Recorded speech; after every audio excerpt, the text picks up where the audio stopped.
All right, hello world. It is Saturday, November 11th, 2023, Veterans Day. He is Alfredzo Nash. I am Dr. Joseph J. Burt Miller Jr., and we are your hosts for the Cyber Coffee Hour. We are two cyber experts from Mount Vernon, New York, sharing with you our experiences in this field and also the experiences of others so we all can learn, elevate, and ultimately realize that we all belong in this space. Alfredzo, how you doing, brother? Good, brother. How you doing? Again, yes, happy Veterans Day to everyone out there that served. We are recording Absolutely. on Veterans Day, so shout out to everyone that served. I'm doing great. How about yourself? I'm doing well, man. I'm doing well, and yes, today is I think it's a perfect day to record. Like I said, Veterans Day. Me being a veteran myself, 4 years with the Air Force. I definitely have a great appreciation for our veterans, our servicemen and women who have served or are currently serving. Um, yeah, definitely want to say, Happy Veterans Day. I salute you all. All right. So yeah, let's go and unpack that. I mean, you said you're an Air Force veteran. Can you share some of your experiences, and how they might be related to your current cyber journey today? Yeah, absolutely. So I So kind of even going back, I think this even ties back to even high school actually, Nice, because the Air Force Junior RTC program had started, back in Mount Vernon High School, and at that time it was a new idea, it was a new program being instituted, and I had to give credit to my mom because she brought me down to that sign up table. So we're doing this. So I was like, all right. So and you know, ne- needless to say, doing that, I didn't know how much it would have an impact in my life, even up till now, because just from all the experiences I've learned, just like field trips, going to DC and stuff like that, and also just learning everything about the Air Force, even aircraft, and we had some great leadership, our great instructors during that time, just really preparing you, getting you in that mental state for the military. Even if you weren't going to join it, it still gives you still those that mentality in you as you're preparing. So so one thing I did learn was that, if you do at least 3 years of junior ROTC, that actually counts as credit if you do decide to join the military, after high school, and to where after you finish basic training, instead of starting out as airman basic, especially if you don't have any college credit, because you get paid according to your rank. So at airman basic, that's like no stripes on your sleeve. At least for the Air Force, I know different branches have their rank insignia at different spots, but for the Air Force, it's on the sleeve. And but for me, doing all 4 years of Air Force Junior RTC, that allowed me to max out. So I started out as airman first class. So had a nice little bump of nice. money, and again, and then from there, it really it just really set me up, just for the future, because doing that, and then also just starting with the Air Force, I had every intention of becoming almost really a lifer. I wanted to be an officer when I was in the military, but um, at the time when it came towards the end of my first term after the 4 years, the Air Force at the time had a program called it was called force shaping, and what that is essentially is I had to decide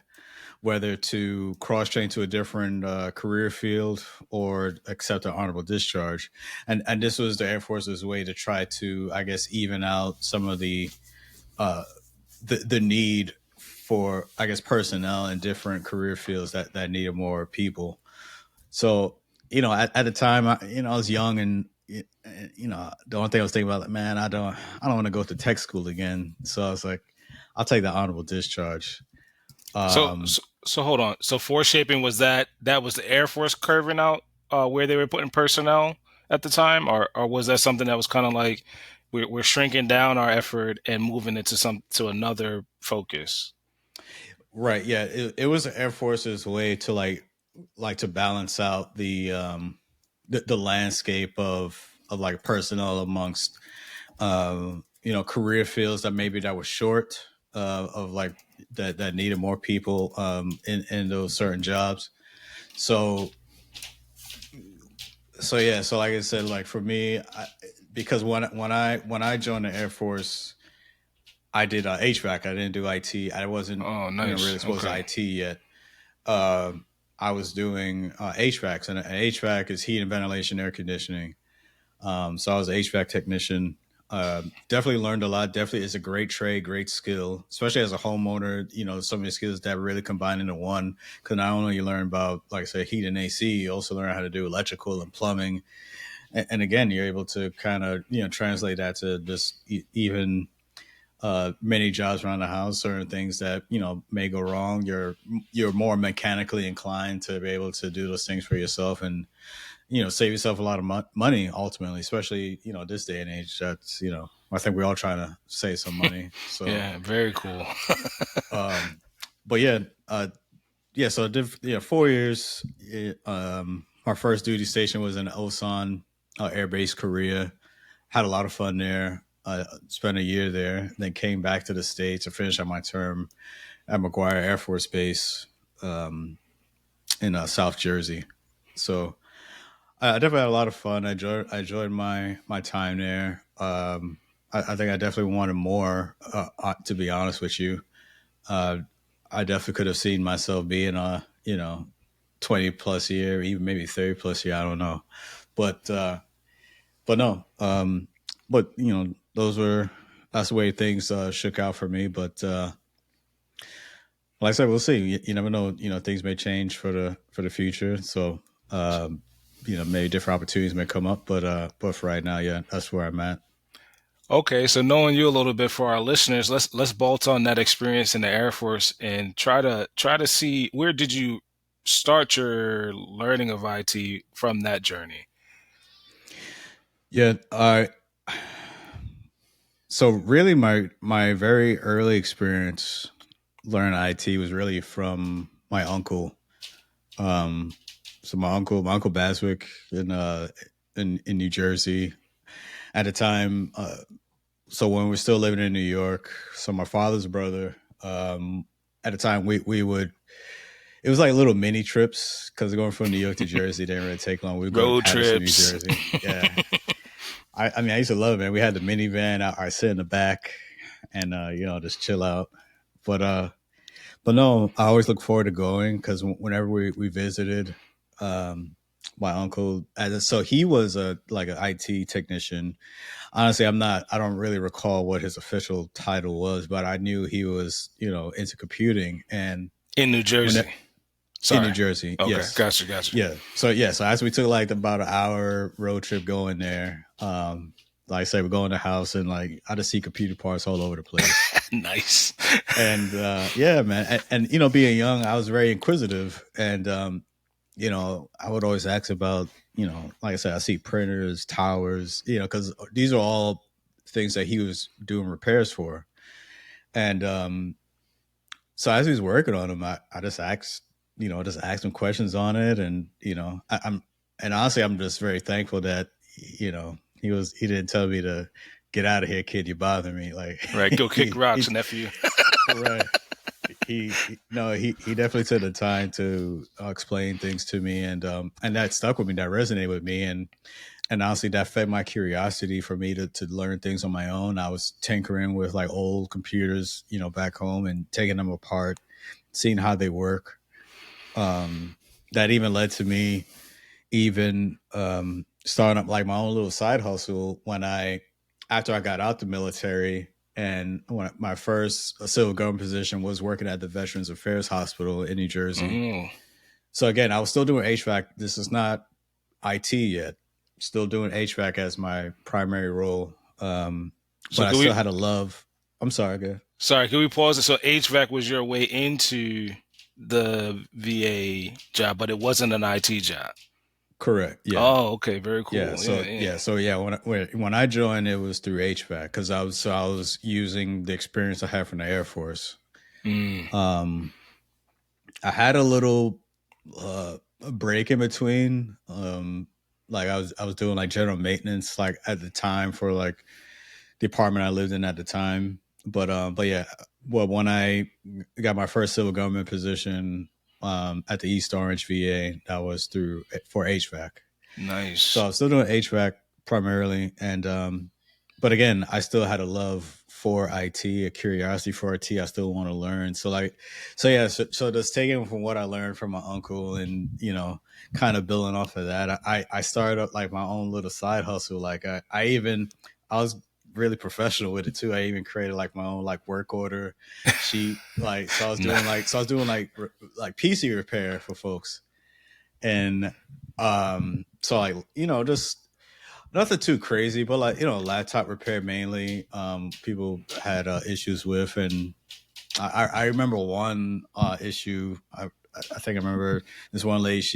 She asked me to fix her laptop because her kid had a toy in the laptop and closed the laptop lid on it, so it just messed up the screen. So she was getting ready to buy a whole new, laptop. I was like, no, you don't need to do that. So, I took it home, researched it, got the replacement screen, changed it out, tested it, good to go. Wrote up the specs, wrote up the invoice, and, a satisfied customer. So, and I think also too, doing that really built up my confidence within the field, knowing to say, okay, this is something I could really do. Um, so just just having that curiosity, that determination, not necessarily needing anyone to say, hey, you should do this or that. It was just really on my own. Just something, um, and I have to say the influence from again, I give a lot of credit to my uncle because it wasn't necessarily like he was out like purposely, like teaching me on purpose. He was just doing what he do, but I was able to see it and be exposed to it, and like again, as I said, that really sparked my curiosity and making me want to get into that. Um, That's very so, cool, so man. yeah, That man, sounds very thank you. cool. So that curiosity was sparked in your day job, let's say, which you also turned into a side hustle for not just the monetary side. You had a genuine interest in how to do the IT stuff, right? Absolutely. Yeah, that sounds cool, man. And what pushed me um, to really, to now just say I want to get into IT professionally. So while I was still doing HVAC, so I worked at the VA doing HVAC at least 5 years or so, and during this time I was studying for my bachelor's, computer information systems, Nice. Where were you and studying? where Yeah. St. Leo University, so Cool, online man. school. They're Cool. based out in Florida. Oh, okay, cool, man. So yeah, during this time I was studying for my bachelor's degree. Um, and I definitely recall a time when I was working with one of our operators, and uh, I remember his name, but I don't know if I want to put him out there. But No, let's let's uh, let's let's yeah, let's save his privacy for yeah. that. I'll put you on. but but the funny thing is, I think he even gave me some push too to get out, because, and so I'm getting to that. So yeah, so I remember we were sitting down, and one of the operators, he had one of those, like those pill separators, that have like the pills like for each day. Right. And mind you, this is me, I don't know, like in like early 20s. So this is after I came back from Korea. I'm now working at well, this is after, excuse me, this is after Air Force. This is the VA. So I'm, like I said, I'm in my 20s, young. And I'm asking him, say, what are you doing with that? Like, what do you take that for? And he's like, oh man, I take this for pain every day. Oh I was wow. like, I was like, no, This is at the nah, VA. yeah. Oh, okay. So that's I was like, I gotta go, because, and then also too, like contractors that work with us, from time to time I see them, coming to work just limping, some all different type of ailments, because while These that HVAC is a great yeah, trade, sorry. Yep, you got it. yeah, sorry, yeah, while HVAC is a great trade, um, it does it does take a lot out of you. It is a physical demanding job, especially Right. in the summertime. I have to lug like heavy compressors, heavy tools, dealing with different chemicals. You do have to be careful to make sure you are wearing your proper PPE. Um, yeah, it can take a toll on your body. I think it is a young man, young woman's game. But after a while, if as you're getting older, I don't think that's something. Now, if maybe on the management side, yes, but if you're still out there doing the physical labor portions, it can really break you down. And I was kind of foreseeing that, just like I said, just seeing some of the older guys at the shop coming in. I was like, I gotta make moves. So I started really ramping up. I started coming to work with my book bag on, with my books, just studying. I was studying like during my lunch, like any free time I had. It was to the point where my supervisor, he was calling me professor because I was reading books all the I was reading my books all the time. Hey, that's funny you say that. I have a story. I'll tell you a separate story about that. But yeah, that I can relate to that. That would make somebody sharpen up. Like, what's that kid doing over Yeah, man. But it was just showing my motivation. I was, I knew I was determined to really get out of it. It's While I appreciated that part of my life, going through that, learning that field, learning that trade, but I knew that's not something I want to do for the rest of my life either. So, so with that said, I was studying, and then also I was applying for jobs, internally within the hospital, within the VA, there? Nice. and I was getting rejected a lot. It honestly, man, it was to the point where I almost gave up because I I was getting rejections. I don't know, these rejection letters. I was getting like, I don't know, like 7, 8 rejection letters, and I was like, man, I don't think I'm gonna make it. And this is internally. So you're a HAVAC personnel. You're schooling up. So I'm assuming you adjusted the resume and all that. And then Yeah, you said, all right, let me hit it internal and go for the different. How did you identify the different roles internally, if you don't mind? yeah. So I was, of course, was utilizing, good old USA jobs. Okay. Looking Okay. at seeing the jobs that were coming out, and each time I saw these IT specialist positions, I was definitely catering, you know, tailoring my resume for that. And also too, as I was doing that, definitely trying to skill up each time, trying to, uh, enhance my skills so I can be a stronger candidate, um, during that time, as I was applying. And it wasn't until, it wasn't until like that last time where like, when I was really on the brink of saying, man, I don't think I'm gonna make it, I kept doing it anyway. Ah, And then yes. and then I finally got through. I There it finally is. got I finally got through. I had the interview. The interview went really well. It was like a panel. I think it was like, I mean, this is years ago now, so bear with me. I think it was like at least 3 people on the panel. But I do recall they said they did like my answers, and then I remember I was with my best friend that I served in the Air Force with, uh, Steve Remy. We were, uh, we were going off campus for lunch. Cause typically we would go out for lunch usually on Fridays. That was like our treat day. And Nice. I remember we were out, and I got a call from HR, and they told me that I got the position. I was like, yo, man, I almost cried Uh, because I just remember all those rejections leading up to that, and then to finally get that now, I think that's what made me appreciate it even more. Because I think if I just got it on the first try, I don't think I would have had that same appreciation, or say, I really worked for this. I really felt it because honestly, man, I almost felt like quitting, like mm. legit. Like I thought, I was like, man, I guess I'm not good enough for this. I don't know, but I kept working and I kept pushing through, and I finally got over make that, got over that huddle, got over that hill, I should say, and I remember my first supervisor, Gary Giordano.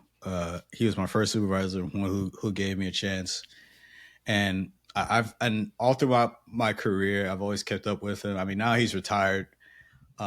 Okay, good because we So we were name dropping. yeah, yeah, no, yeah, he's no, he's retired, but he knows. I mean,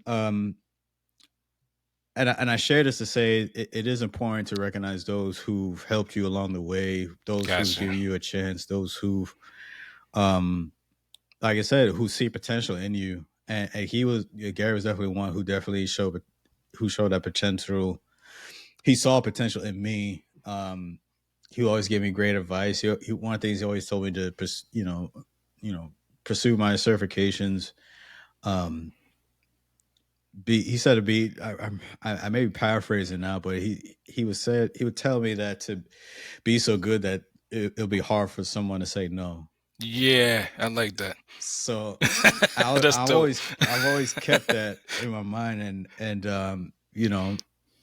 and like I said, he gave me a chance. He would assign me to projects, different jobs where a lot of older guys that I work with, they're like, oh man, I won't do that. They reject it. And me, being new, being green, I was like, who am I to reject, any jobs? Because this is how I learned. This is how you get better. This is how you get your experience.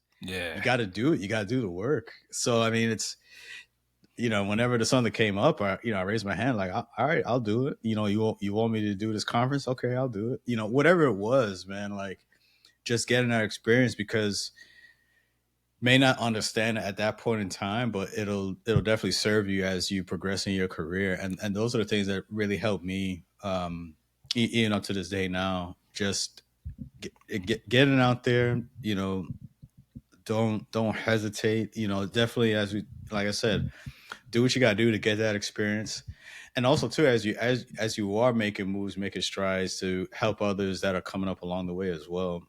Because again, I I needed help. I had people who helped me as I progressed through each stop of my career. So who am I to shut the door on people coming behind me? So um, it's it is something that I definitely always lean on. I think we need more of that within this industry because I think Alfredzo, we've seen probably our fair share of like gatekeeping as it pertains to this industry. As we're talking about cybersecurity, and that's something we want to change, man. Because there are people who are very hungry, who want to learn, who want to do great things within this field, but they're not getting the chance to do it. I And totally and agree. It's yeah, humbling to even hear you saying the drive factor, and not to cut you. Sorry about that. no, no, It's you're good. it's it's humbling to hear you say the drive factor because just like we said in the last episode, for a long time I felt like I was the only one really signing up for the stuff other people didn't want to do, or even Mhm. and I see the parallels too. Like I respect the mindset and like when somebody else didn't want to do it, you kind of stepped in and was like, all right, I need to learn this. Let me go do it. So that's something like even when we came together to do the other episode, I didn't realize that until now. That's the linking point, right? That's the Yeah, linking point. We're both in that same mindset. So that's pretty interesting. no, no, So no, so how did absolutely. that how did that play? So from that first you said first IT job, how did that I guess evolve into your cybersecurity experience today? Sure. Yeah. Uh, so I took out the job. My first IT job was IT specialist. I was like a GS9, and then So wait, back up for those of us that might be listening. I know it. I know I could figure it out what that is. Could we break down the GS9 there? right. Yeah. So within the government, we are on a set pay scale.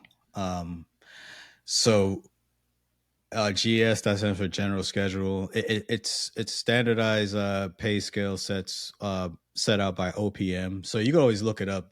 Right. OPM.gov. It's really no secret. You could see, well, like once you know what somebody's like GS level is, you can look it up and see what they're making. Right. Now, Okay. It's a GS level, then a step. There's like increments within each level. So yeah, so for example, it could be like GS9 step 3. So then the whole there's a chart again. It's all on opm.gov. You can look it up. It's like I said, Nice. no Yeah. secret. Yeah.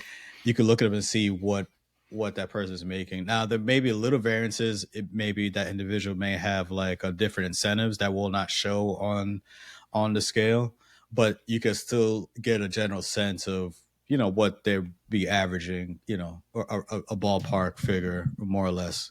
Um, yeah. So for me at that time, I started as a GS9.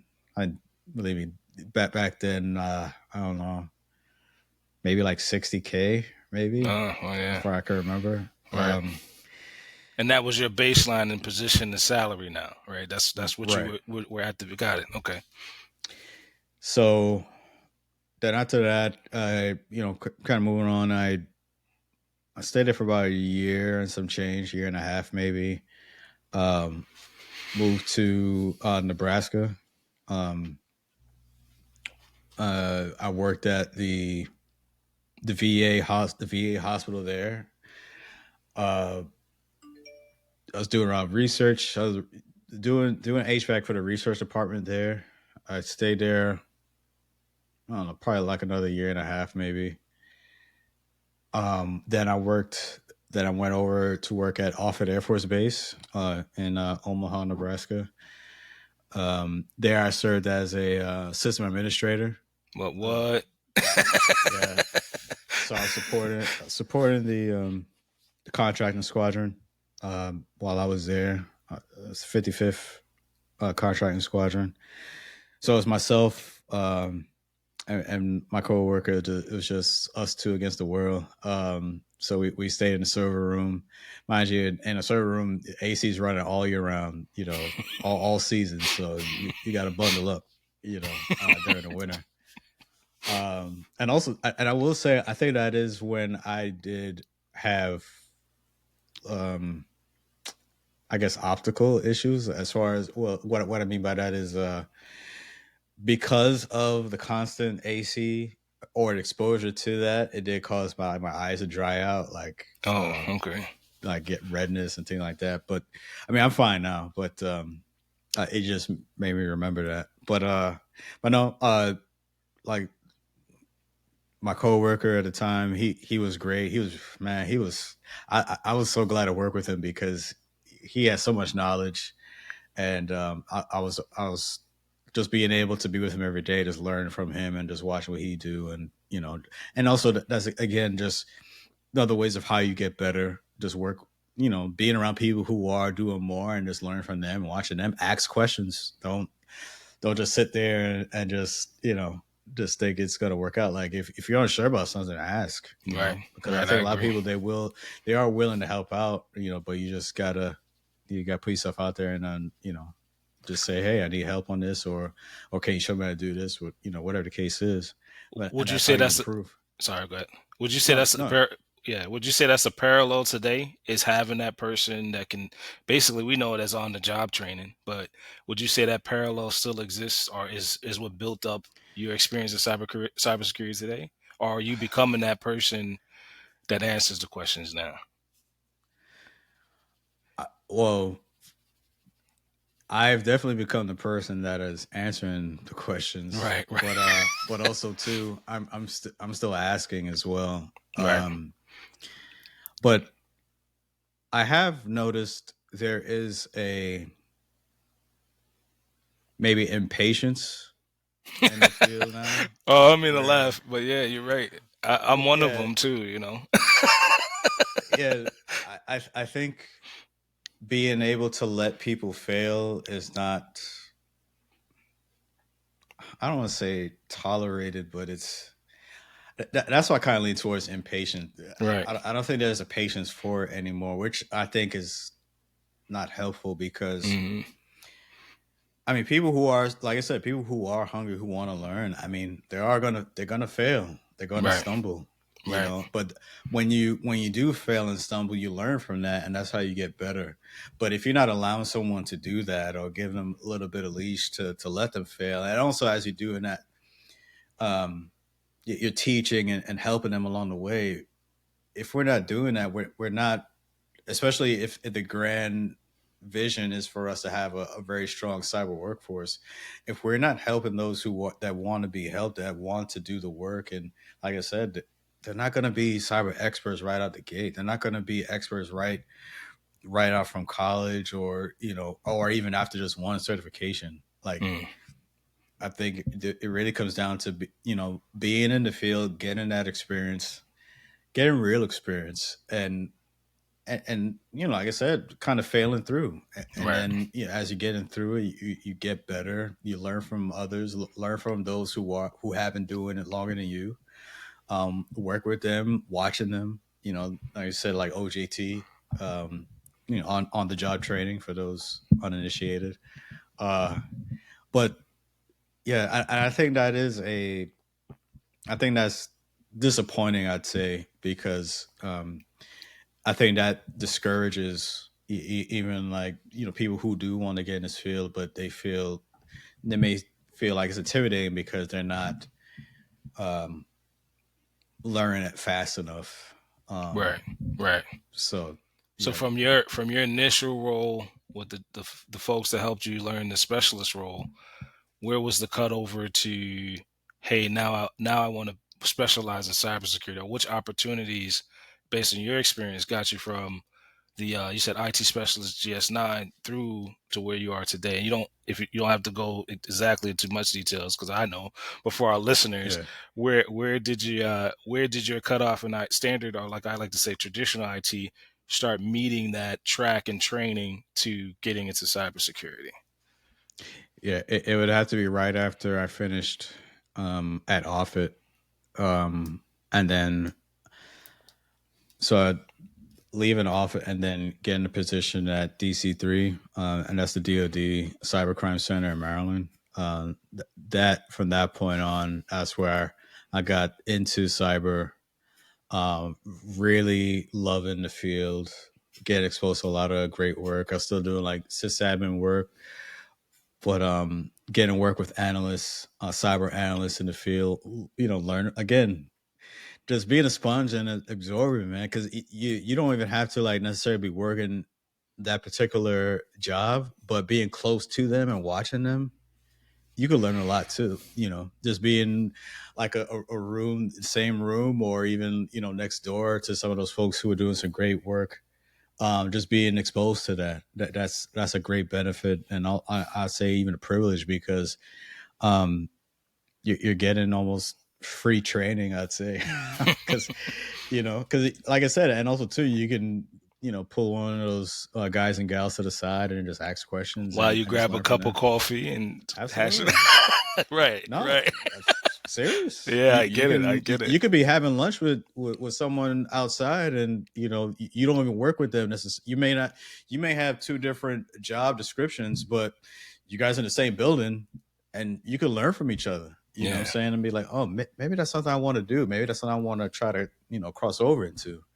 As you learn from it, So yeah, I definitely had a great experience working at DC3, and then from there moved on to DHS, Homeland Security, in Virginia. Uh, Now there, I was doing more. It kind of deviated a bit from the cyber focus, because I was doing more with biometrics, which is a great field, great area. But it wasn't fully cyber. Gotcha. But it's still, that experience was still good, still helped me. And then I served about 5 years there at DHS, and then my last 2 years, I worked as a project manager, IT project manager, there before So my you run the full gauntlet. So you went yeah, from IT specialist, sysadmin. What did you do at DC3 again? sysadmin as well. Sysadmin. So you double dipped in that. And then you came on at DHS. What was the role again? You came from a sysadmin role into the biometric focus. Right. Were you still a Yeah. So sysadmin there? Or? like, no, like program analyst. Okay, program. I got you. Okay, Yeah. okay. So, and then from there. So after my time there, then to my current position with the NSA. Wait, So time out, time out. Just let's pause for that. yeah. Okay, let's let's go. Let's get back. So all right. So now we talking, right? So you went from 5 years. Congratulations on that, because that's something I'll say for all the listeners. I haven't even gotten 5 years, right? 5 years. It seems to be that baseline of like, I know where everything's going. I know how to do this thing. I know where I exist in this thing and who I can train. Right. So Right. for me, yo, kudos, pat yourself on the back for that, because a lot of folks don't even make it to that 5 year baseline, I like to say. So you hit 5 years, and then you said, all right, program analyst. Then you went to project management. What brought you in, what brought your interest from that into project management? So how did you get interested in that? Man, that's Before a we even funny. talk about the other one, because the other I didn't even think he was gonna mention that. So Yeah. No, so that's actually funny. Funny. There's a funny story attached to that. So I was so before I got into project management, I was again, as I mentioned, as I was doing biometrics, it wasn't necessarily cyber, and I still had a desire to get back in a more cyber centric environment. And at the time, I remember I was like looking for like detail roles, and a detail is like you're doing like a temporary, you're working in a different position for like a temporary period of time, but you still belong to the role that you were hired on, if that makes sense. So you're Mhm. working temporarily in other areas so you can gain experience in that job, but you still belong officially to, like I said, the job you were hired on. So the Mm. job I was hired on to do was biometrics, but I was looking for details into cyber where I can, work maybe 4 6 months or so out of the year and gain that experience, and I could legitimately put on my resume because I worked in that field, worked in that area for a period of time. So I remember I was just making connections, and so talk with some contacts like in like at big DHS. And when we say big DHS, that's like the headquarters in DC. So in private sector, we would say enterprise, or I get what you're Yeah. saying. So that's the big entity over everybody else. Right. Gotcha. Right. Okay. So, Okay. so yeah, I was talking. So they had a ISSO detail, Ding, ding, and ding. that's It makes sense now. and those who don't know, that's an information system security officer. Hmm. So excuse me. Yeah, so they had a detail for that. I spoke with the person I was heading up that program. He looked at my resume. He was ready to bring me on. He was excited. So of course, like again, I still belong to my biometrics role, so I had to get permission from my supervisor. And mind you, I had no issue with my supervisor. We had a great relationship. So I was like, okay, that's all I gotta do. Just like she has to sign off. That's it? So I was like, Okay. all Boss right, battle? cool. Okay. Yeah. So okay, so I'm gonna go and talk to my supervisor and explain to her, and I think we should be good to go. Because everything was good to go with DH big DHS side. They were ready for me and everything like that. And again in my mind, it's like, man, this is really what's gonna get me on track to, like I said, getting back more into a cyber focused environment. So I bring it to my supervisor, and she was like, nah. Oh, And wait a second. I Wait a was like, second. So wait a yeah. minute. Wait a minute. Wait a minute. Wait a minute. Now we're talking, Joseph. So you went to your previous supervisor, got blessed in, and said, okay, yeah, you can make that transition. So now you're on the other No, side. no, no, no. She no, she didn't know yet. Oh, okay, okay. Got it, But got it. I needed her sign Yeah, off I see what you're saying. in order to, because I, like I said, I have, because that means I have to leave my current position. Mm, I forget how, it was like 4 or 6 months. I can't remember. So you had to get sign off. gotcha. Okay. So yeah, so that was my supervisor permission was the last piece because I Oh did man. everything else. Oh man. See, So that's the one yeah, that gets me, man. yeah. That's the one that gets me too, man. Like, wow. Okay. So I yeah, I go and ask, like I said, I bring it up to her and say, hey, this is position, and mind you, like this is on. It wasn't necessarily new. Like I've always been saying that I want to get back in a more Mm, cyber centric role, and she was like, nah, and the reason was because she was putting me in for to work as the assistant project manager role for our um like a biometric capability program.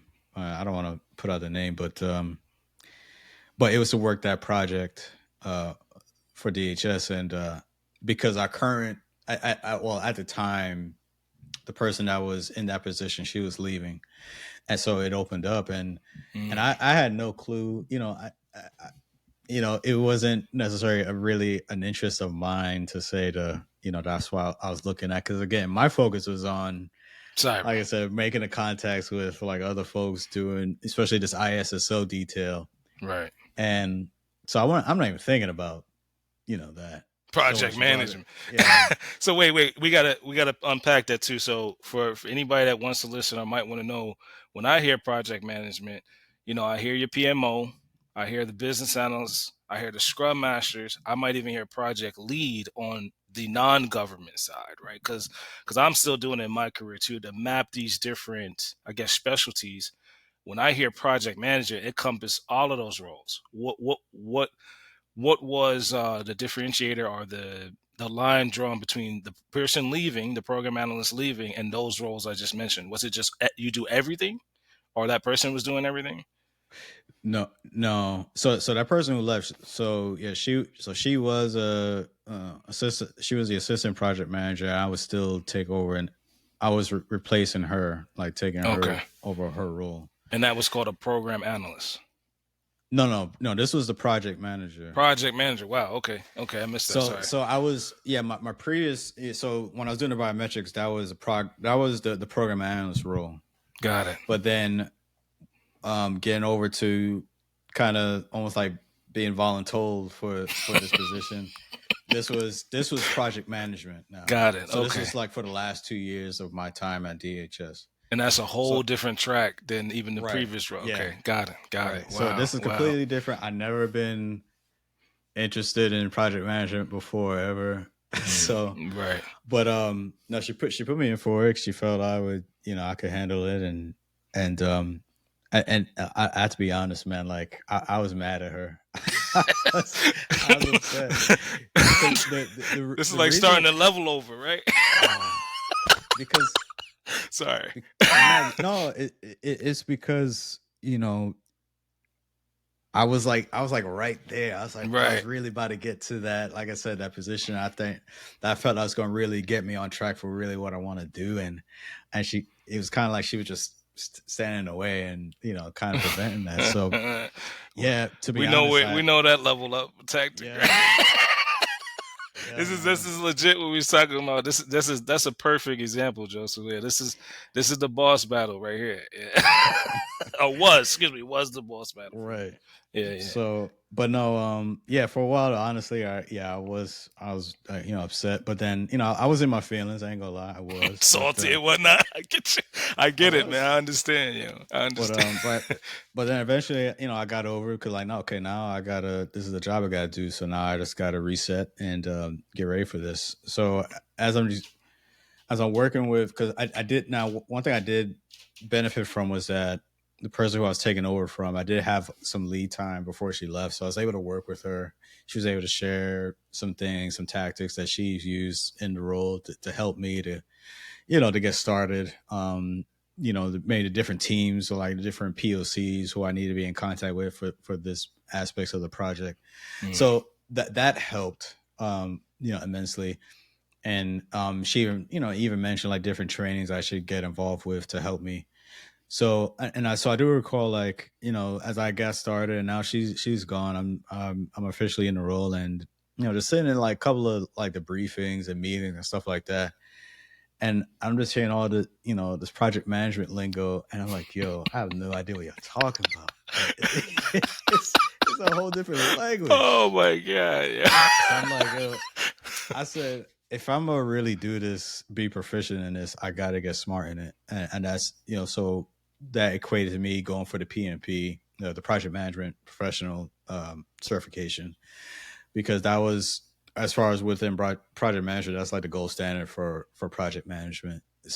Got it. So I spoke with my training department, and those listening, as when you do get in your role, leverage your training department. Don't pay for these certs and classes yourself. Ditto, bingo. I Um, get, especially if the company has the ability to train out and send you to school. Yeah, don't pay for it up front. Yeah, Absolutely. yeah. Yep. So one of my training departments say, "Hey, there's this boot camp for PNP. I want to get this. So help me to strengthen my skills as I'm in this role." So they approved it. So I started the class, did a week long. And those if you those who've taken project management, no, excuse me, boot camp courses before, it's pretty much the same. Like they give you a ton of information for like over like the course of like 4 or 5 days, and at the end they expect you to take the test. Uh, there's Man, no that way I sounds was like ready to take the exam. yeah, that sounds like a separate episode too. I'm not a huge fan of the boot camps. I mean, Yeah, because of the pace, the expectation, the monetary obligation. There's a lot more stakes than yeah, they tell you up front. they're expensive. They're expensive. They're expensive. It's Yeah, a lot of yeah, info, especially if it's mm, the first time seeing that material. It's going to be very overwhelming. yeah. Um, so yeah, but again, the department paid for it, so I was okay. Okay. But I know there are those who do lean on those project boot camps, and they're paying out of pocket. It is a lot of money, man. There's Yeah. really no ways to get around it. It is a lot. But yeah, so I did that. Uh, I and then they asked me at the end of the week to say, "Hey, ready to take exams?" Like, man, no way, no way. So that's so I just started just studying on my own. But then I knew, just being honest with myself, I wasn't studying consistently for it to stick, and I needed some sort of structure. And that's what led to me starting the study hall on Discord. Yeah. Okay. So now that circles. We'll circle back to that too. We have to Right, probably cover yeah, that on another one. yeah, It makes sense yeah. now. I can go more in depth with that. Yeah, like I said, for a different episode. But that's what got me. That's how I passed it after spending time with the Discord and those who were on it. So after doing that, I passed the exam, and then while at work at DHS, I just started, as I'm forming relationships of people knowing me to be in the position now. Um, and getting used to the person who was in the role, that now that she's gone, just I think everyone is getting adjusted to that. Um, I just started feeling more started getting in my groove. Started as time go on, get more experience, just learning. I was feeling more confident in the role. I felt more proficient. As and again, I'm hearing that terminology. It didn't sound so foreign to me anymore. Now I know what it means. And even having the material, the books and everything like that, I was able to even look it up. So that helps a lot too. Mm. You know, That's the armor I'm talking about. That right? by the way, yeah, that is definitely the armor for sure. Yeah. So having those books, reading up on it, and I just, like I said, being able to be more proficient in the role and working through it. So just fast forward, like I said, 2 years, and um, then that led to me, put it in for, well, truth be told, the NSA was not my first choice. Um, And listeners, we'll break for yeah, we'll break for intermission. Go ahead, unpack that, man. no, yeah. um, the my I guess quote unquote dream job was to work at CISA. And Mhm. that's the Cybersecurity Infrastructure Security Agency. So they're like the cyber arm of DHS. Um, so I was applying to their, I don't know, almost for like a year. I was getting interviews and stuff like that, but I just wasn't getting over the hump So it's like to the get it. beginning of the career too. It's coming back Yeah, up. Yeah, I see. So I wasn't getting through, and mind you, at this point in time, I had recently finished my doctorate. I finished my doctorate like the end of 2021, and I was feeling down. I was like, man, like I did all this stuff, and I still can't get in, and you know, and I remember, so one of my contacts on LinkedIn, he's a career coach. He reached out to me, and we got on a call, and basically he gave me the advice to kind of look elsewhere. Not to say that I can come back to it, but maybe to take a different direction, at least temporarily, and then I can always come back. Circle back. Okay. And so he was saying, like, have you ever thought about like the intelligence agencies? And I was like, man, if I'm not getting into CISA, what make you think I'm gonna get into FBI or Right. The NSA, big CIA, leagues. whatever? But I was like, well, at this point in time, I was like, I'll try anything. I was like, all right, man, whatever, I'll do it. So I applied. I applied for like two positions, and one of the positions is the position I have right now with the agency. So, and then after that, man, I went back to him and thanked him, because if he didn't give me that advice, I would have never thought I would not have the confidence to even apply for a position like that. So Yeah. I think just a lesson from that is to never, don't doubt yourself. Like you have done a lot, especially, and I'm really talking with like those who have the experience. Like, you have done a lot. Don't put yourself down, or don't let anyone else try to tell you that you can't do it, or whatever the case is. But I think the biggest thing is too is we do have that internal voice that will stop ourselves before anybody else does, and sometimes our internal voice can be so detrimental. So we have to make sure we also put in our internal voice in check too, regardless of what other people say. But Right. no, yeah, I went back, thanked him. We went out for drinks because to show my appreciation, and we hung out. Very cool brother, and yeah, like I said, and I always believe in, like I said, giving people their flowers while they're still here. I think that was just something I really learned even from the pandemic from 2020. Since on then, just knowing the fragility of life. We shouldn't praise people after they're already 6 feet in the ground. I think they want to receive those accolades while they're still here to receive them. So that's always been something that's been in my mind now, is to, if someone's helped you, someone who's done something good for you, so someone who's made an impact in your life, whether big or small, let them know. Don't just take it. I mean, but also just let them know like how they've helped you and what they've done to help shape your life, your career. Um, and that way they could also know that what they're doing is good work, and they could also help others along the way, other people that are coming along in their careers as well. So it's very important to, I think, to recognize those who, like I said, helped you, or done any sort of impactful thing in your life or career. Yeah, man. Yeah, that's the way. This is the way for sure. Hey, so Joseph, we appreciate that, man. We appreciate that explanation of your journey. More to come. And with that, we'll try to encourage everybody to enjoy and have a happy Veterans Day. And we'll Yes, close out with that and stay tuned for the next one. Everyone, absolutely. have a good one. All right, y'all.